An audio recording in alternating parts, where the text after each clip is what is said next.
DeWittDailyNews.com is the area's leading local news source 24 hours a day, 7 days a week. Get the latest local news, obituaries, police splatter, weather forecast, and more with no paywall. Head to DeWittDailyNews.com to get the local information you need to know. Netflix buffering, YouTube spinning, devices not connecting, Zoom calls dropping. Ugh, it's frustrating. Let's end your frustration by signing up for fiber internet in Clinton. Click the Connexus icon at DeWittDailyNews.com. From the Heart Media Group newsroom and DeWittDailyNews.com, I'm Ben Hubbard with this expanded morning newscast.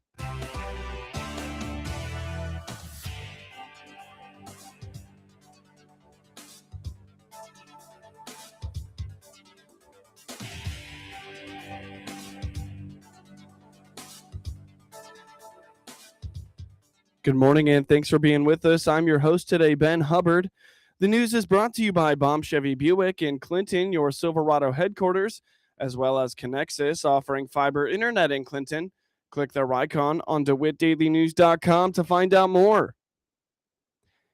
The announcement of Meyer Industries and QuickWall coming to Clinton in 2025 is sure to spur further growth in 2026. By year's end, DeWitt County could be looking at 500 new jobs, says Kurt Homan, Executive Director of the DeWitt County Development Council.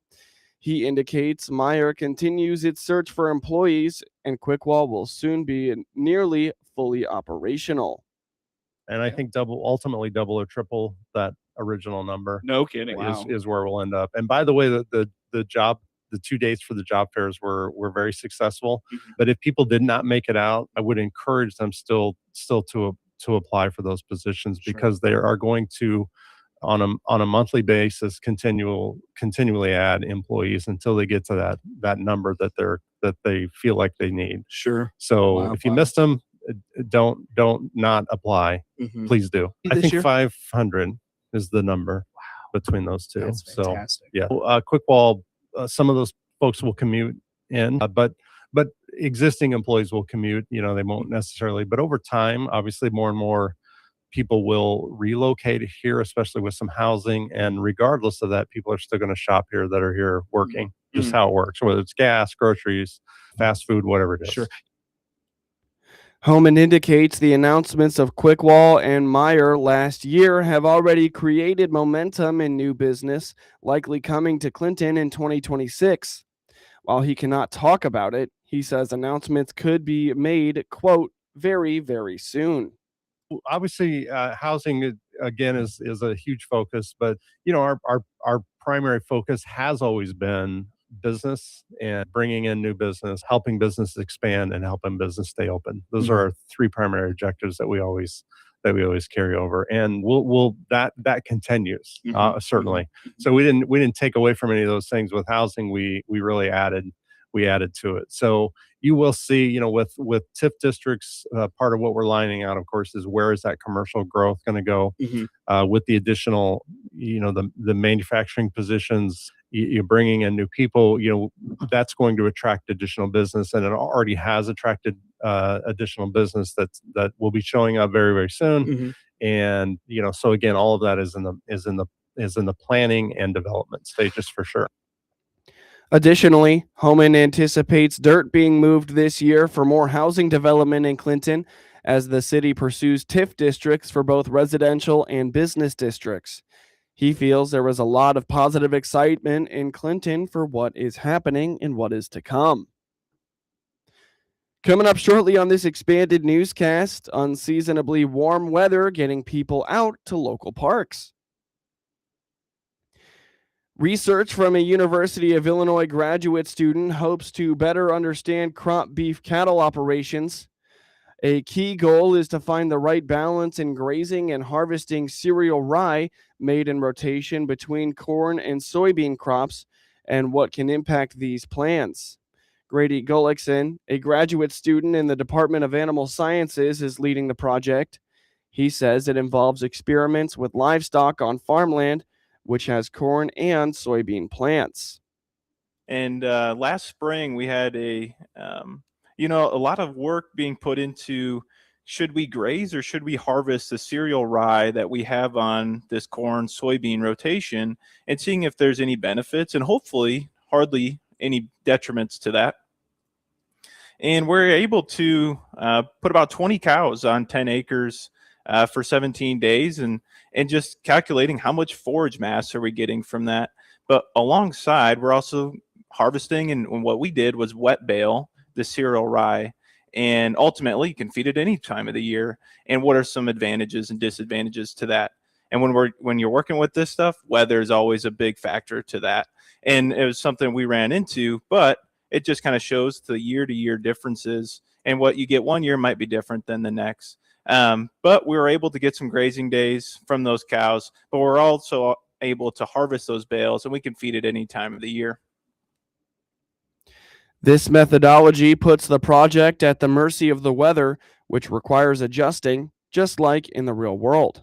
When we're talking forages and forage qualities, as the plant gets more and more mature, yeah, we get a lot of yield, but at the same time, our quality is going to start decreasing dramatically. And what we graze, we were in a vegetative state, so we were getting some higher protein, higher TDN, a lot of high quality nutrients for that animal. But sometimes the weather doesn't always play nice. We got 17 days of grazing. We weren't actually able to harvest until about a month after when we put the cows out. So about 16 days after we pulled the cows is when we were actually able to bale. And at that point, we got a lot of tonnage. But when we look back at our quality, it's just not as high quality, and you might need to supplement a little bit depending on when you harvest. But on the flip side of that, it takes a couple days to harvest, so you can get in whenever it's convenient for you and what you want for tonnage and quality. Whereas grazing, you're relying on the weather. Gullickson says finding the right balance between grazing and harvesting is complex, but important for producing good yields. That's the next kind of component to this, is figure out what our yields are from these plots. We had those 4 treatments. We didn't put on any rye. We baled it, grazed it, or we left the rye as it is, and we didn't do either graze or bale. And we just got to see, are there any yield differences? And because we don't want to be detrimental to one segment of this integrated operation, we want both to be beneficial, and we just need to figure out how we can best do that. And it sounds like sometimes you maybe have to sacrifice a little bit of one for the other, to get a balance. Does that sound accurate too? Hopefully we can get a pretty good balance with getting benefits for both. And I think it just really comes down to, as the operator or the farm operator with your cows and crops, what are you willing to do? Are you willing to graze or bale? Do you want to just leave it out there and leave that organic matter there for the following crop and for that soil microbiome? It's just really trying to find that balance, but we want to get some benefits for both. The Dudley Smith Farm Field Day was earlier this week in Christian County. More information is available at extension.illinois.edu. You're listening to the WHOW Morning Show. Let's take a quick break with a word from our sponsors. Experience the power of better connection with Connexus Fiber Internet. Connexus delivers ultra-fast, reliable speeds to keep you connected at the speed of life. Whether you're working from home, streaming your favorite shows, or gaming with your friends, Connexus has you covered. Say goodbye to buffering and dropped calls and say hello to fiber fast internet. Ready to upgrade your connection? Sign up today by clicking the Connexus icon at DeWittDailyNews.com. Nothing connects us like Connexus. It's time to celebrate winter. This is Scott Baum from Baum Chevrolet Buick in Clinton and Farmer City. Yes, we have extra savings on all new Chevrolets this month to celebrate the winter season. See our inventory of Chevrolet Trailblazers, Blazers, and the Efficient Trax. We also have a good selection of our 7-passenger Chevrolet Traverse and Tahoes. Chevrolet, together, let's drive. See our winter celebration savings at BaumChevyBuick.com right from the start. News time is 18 minutes after the top of the hour. You're listening to the WHOW Morning Show. Clinton Lake and Weldon Springs are seeing an increase in fishermen and foot traffic as a nice stretch of weather allows for outdoor activity. That's according to Illinois Department of Natural Resources Conservation Police Officer Noah Workman. who told the Heart Media Group on the WHOW Morning Show Thursday that there has been a noticeable increase in foot traffic at Weldon Springs and more fishermen at Clinton Lake in the last week. So I've noticed a lot more traffic out at Clinton Lake. The boats I actually saw boats with trailers out on, or trucks with trailers and boats on the water 2 days ago. I think we had that 60-degree, high 50 day. There were probably about 3 trailers out there. So I know the fishermen are getting out there with their boats again. Going on Route 10, I've noticed a lot of trucks pulling boats. I jog and exercise out at Weldon Springs quite a bit, and I've just noticed a lot more traffic, car and pedestrian walking on the roadways. Yeah, it's been nice to see. I'm glad to see that the weather's breaking and people are starting to get out and utilize the parks more. If you're headed to Weldon Springs, the popular Barn Trail is going to look a little different. Workman indicates that just last week, the barns on the trail were taken down via a controlled burn. I'm excited to see how it's going to turn out. I really liked the barns. I've lived out there now for 4 or 5 years, and I used to take my dog walking back there and look inside those barns. Took my kid out there quite a bit. She loved going and looking at the barns. We'd walk out there, walk through the barns, climb up in the hayloft. Because of the liability issue, they never closed them off. They were open to the public to go in and out of. And I think the state just said, liability wise, we got to get. So I haven't been back there in the last week. That house is going to eventually go. But last time I went back there to go see the progress when they were burning down the barns, that house was still standing. But I know that house, I believe, if I heard correctly, they're going to work with the Clinton Fire Department and they're going to do a control burn on that. I don't know if the fire department's going to use it for training or if they were just going to go out there and conduct the burn. But I know that, or I'd heard that the state was working with the local fire department to go out and burn. Additionally, a significant number of trees were taken out on the north end of Weldon Springs recently. Workman explains the plan is to reseed those areas with natural prairie grass. They removed the barns on the trail. They were becoming a safety hazard, liability issue.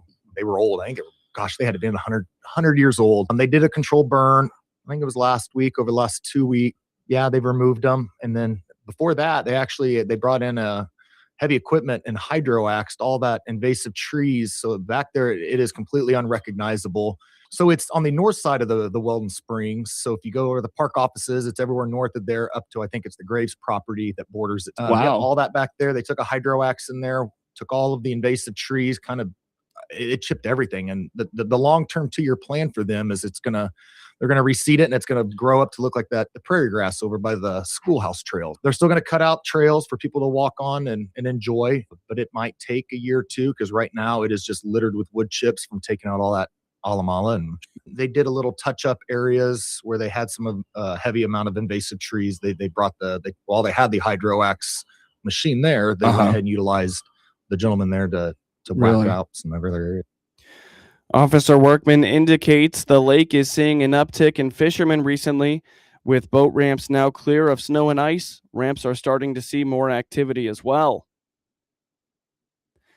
An Illinois congressman wants to provide one-time payments to commodity producers across the state. It's a part of the Farm and Family Relief Act, in which Democratic Eric Sorensen joined ranking member Angie Craig from Minnesota and other members of the House Agriculture Committee to craft.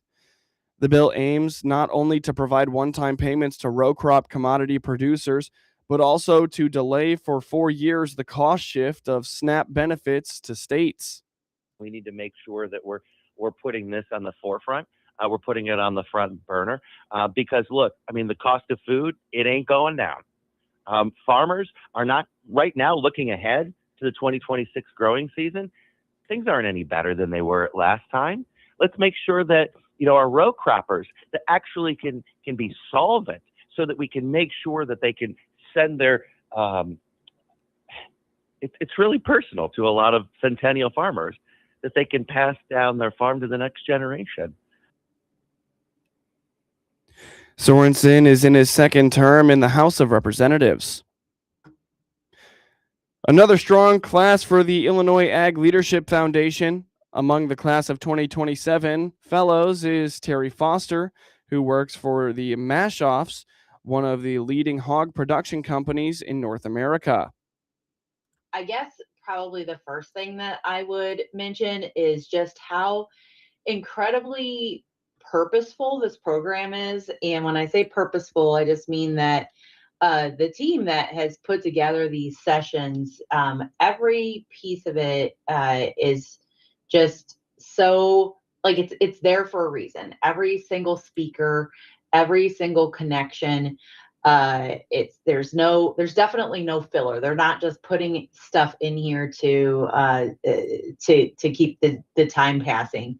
But probably the biggest impact to me has just been connecting with others within agriculture in the state of Illinois and building those relationships so far and expanding that network of folks from everywhere, from ag credit to seed sales to livestock and everything in between.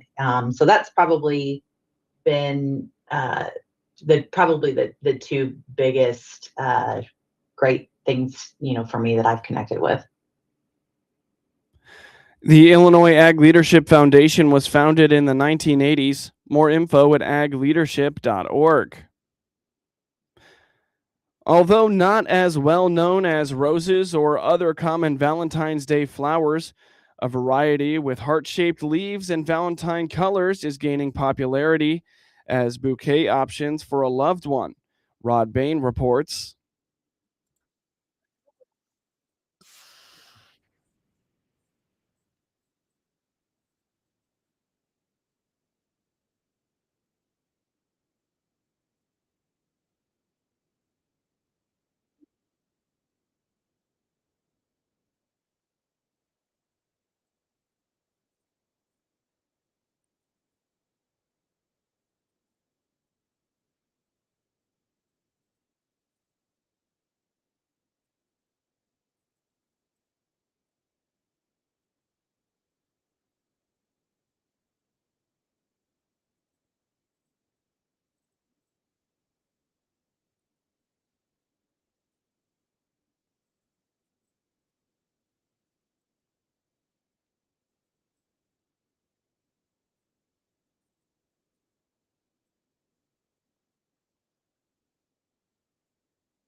Now for your local obituaries.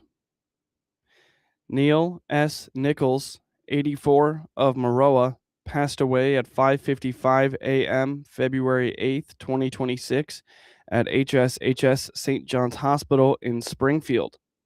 Calvert Funeral Home in Clinton is in charge of arrangements. Online condolences may be made at calvertmemorial.com. Donna K. Worth, 79, of McLean, passed away at Carl Broman Medical Center on Thursday, January 29th, 2026. Cremation rights have been accorded. A private family celebration of life will be held. Memorials in Donna's name may be directed to the St. Jude's Children's Research Hospital. Final arrangements have been entrusted with the Quirum Peasley Funeral Home of Atlanta. Leo Eddie E. Evans, Jr., 65, of Maroa, passed away on Friday, January 30th, 2026, at his home. A celebration of his life will be held today, Friday, February 13th, from 4 p.m. to 8 p.m. at the Knights of Columbus, 217 Limit Street in Lincoln, Illinois, 62656. Cremation rights have been accorded. Quirum Peasley Funeral Home is in charge of arrangements. Get news anytime from your computer or your mobile device at DeWitt County's #1 source for news, sports, police blotter, obituaries, and more. It's DeWittDailyNews.com. With SRN News, I'm Rich Thomason in Washington. He's 5'9" or 5'10" of average build. That's the FBI's newly released description of the suspect in the disappearance of Nancy Guthrie. The suspect is seen in video. It was recorded on a front porch cam at the missing woman's home. SpaceX has launched a crew of 4 heading to the International Space Station, a couple of Americans, a French astronaut, and a Russian. They'll spend 8 months on the orbiting outpost. The launch earlier this morning from Florida. A lockdown has been lifted, but no class today following a deadly shooting at South Carolina State University in Orangeburg. 2 people killed, 1 wounded. No information on a possible suspect. Midnight, the deadline for a partial government shutdown. This one would affect the Department of Homeland Security. On Wall Street, the Dow futures are down 134 points, while the NASDAQ futures are off 68. More details, srnnews.com.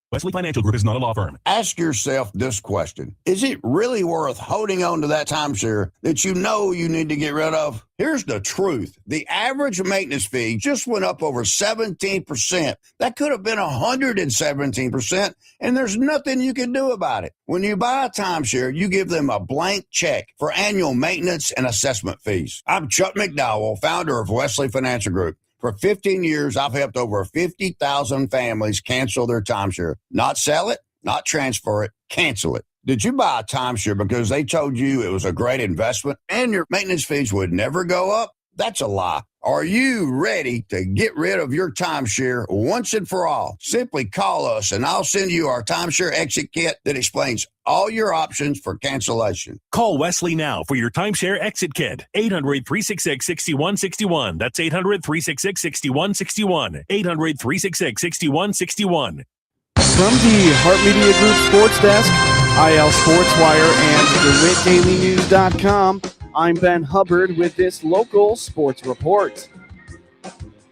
The Clinton Lady Maroons wrapped up the regular season with 23 consecutive wins as they took down the Decatur St. Teresa Lady Bulldogs by a final score of 53-35 in non-conference high school girls basketball action on Thursday night in Decatur.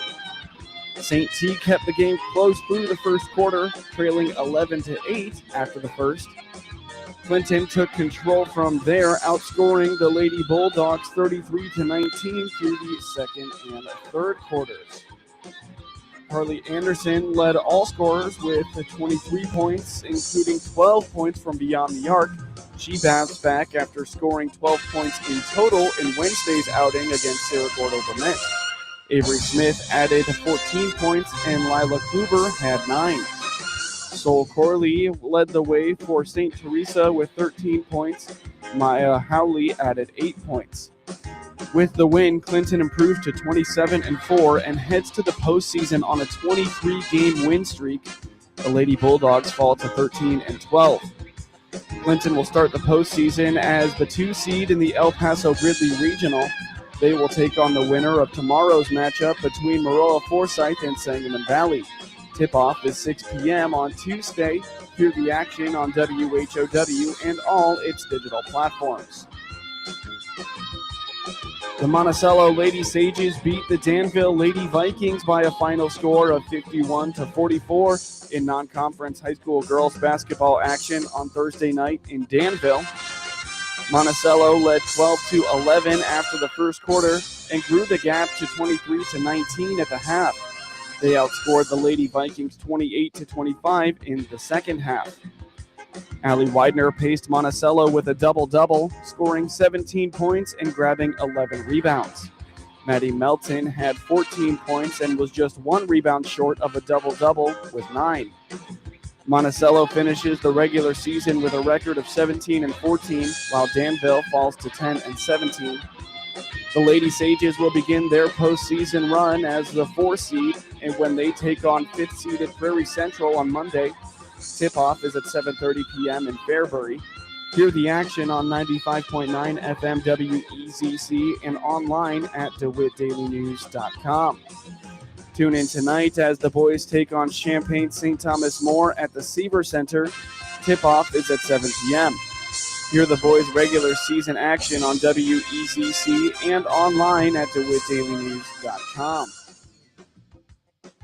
Johnny Kinzinger had 21 points in Illinois State's 86-64 win against Valparaiso on Thursday. Kinzinger shot 7 of 15 from the field, including 3 for 8 from three-point range, and went 4 for 4 from the line for the Redbirds, who improved to 17-9 and 9-6 in the Missouri Valley Conference. Tyreek Coleman scored 14 points and added 5 rebounds. Chase Walker went 4 of 4 from the field to finish with 11 points.